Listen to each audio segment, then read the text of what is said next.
Let me say something that might throw you off at first. Faith is not a vibe. Faith is not a mood, and faith is definitely not background music for your business. Faith is an employee. And right now, most people have it on their payroll, but never give it a job description. Never give it a job description. Look, you believe it, you talk about it, but you haven't actually assigned it a function. And when you don't give faith a job, you're spiritually understaffed. And this episode, we're going to challenge you to stop treating faith like a cheerleader and start using it as a lead strategist. Because here's what I know. You can pray over your business and still be operating in fear. You can fast before a launch and still focus and rely 100% on the data. You can post scriptures on your stories, but still make decisions like God ain't even in the room. So let's change that. There was a moment that I recall in my business where I hit a wall. And not because things were failing, but just because everything was foggy. I had two big decisions in front of me. Both looked good on paper. I did what most of us would do, weigh out the pros and cons, talk to a few friends and families, even tried to wait on peace. But I realized something. I never really employed faith. I believe God could help, but I didn't give faith like an actual assignment. So I changed my approach a little bit. So I sat down and I was like, look, I said out loud, Faith, I am assigning you to guide this process. I need you to remove distractions that look like opportunities. Confirm the right door through peace, scripture, or silence, and close anything that leads to regret. I repeated it, I wrote it, and I declared it. And I put it out like it was on a whiteboard. And within 3 days, believe it or not, the fog cleared up, the next step was clear, and peace showed up before I even made the move. That's when it clicked. Faith works when you work it. So let me walk you through exactly how to employ faith in a way that a CEO hires a team member. Here's a simple 3-step framework I use and teach. Let's break it down to step 1. Clarify the assignment. What do you need faith to work on right now? You cannot assign faith to something you haven't made specific. So instead of saying, hey, I just want this launch to go well, try this. I'm believing for 25 aligned clients in the next 14 days. People who are a blessing to serve and not just a sale to close. Do you see the difference? Vague faith floats and clear faith builds. So ask yourself, what specifically am I trusting God to move on? Is it a strategy? Is it discernment? Is it peace?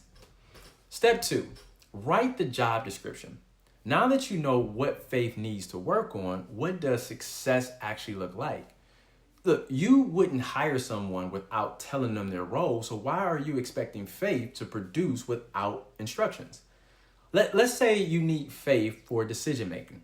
So you say something like, I need faith to direct my decision for the next 3 weeks, eliminate distractions, confirm my next move through peace or scripture, and lead me away from anything that would drain me spiritually or emotionally. Now faith has a target. Now you can define the win. So you ask yourself, what does it look like for this to be fulfilled? What is confirmation feels like? Like, does it sound like? Does it look like? So step 3, release the word. Speak it, declare it. Send your faith to work.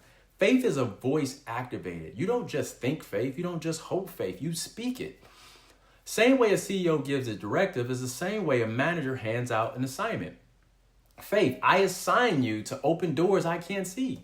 Speak through people I respect and block the looks, that right but feels like that leads to distractions. If you're waiting to feel it before you speak it, you're already delaying the breakthrough. Faith doesn't move on feelings.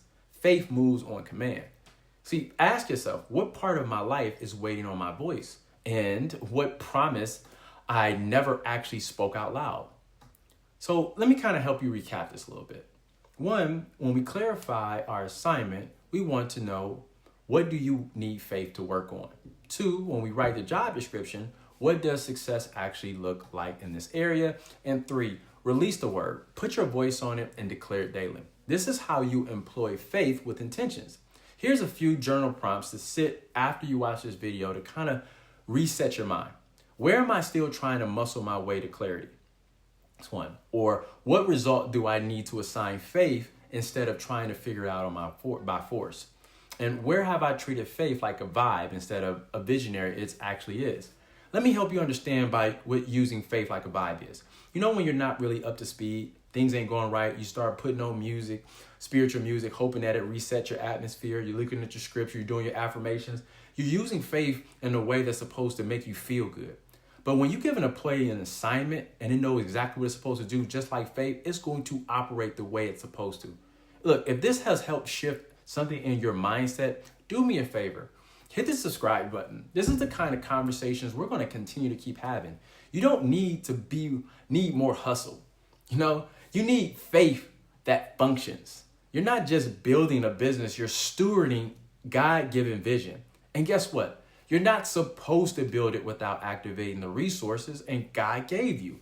Faith is one of those resources, but it only works if you give it something to do.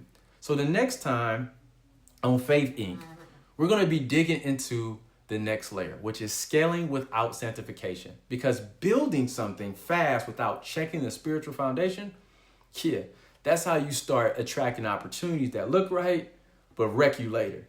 You don't want to miss that episode. So go ahead, subscribe. Now, if you haven't already, so share this with someone else who's trying to run a business or just trying to run their race. This is Faith Inc. Let's get back in position.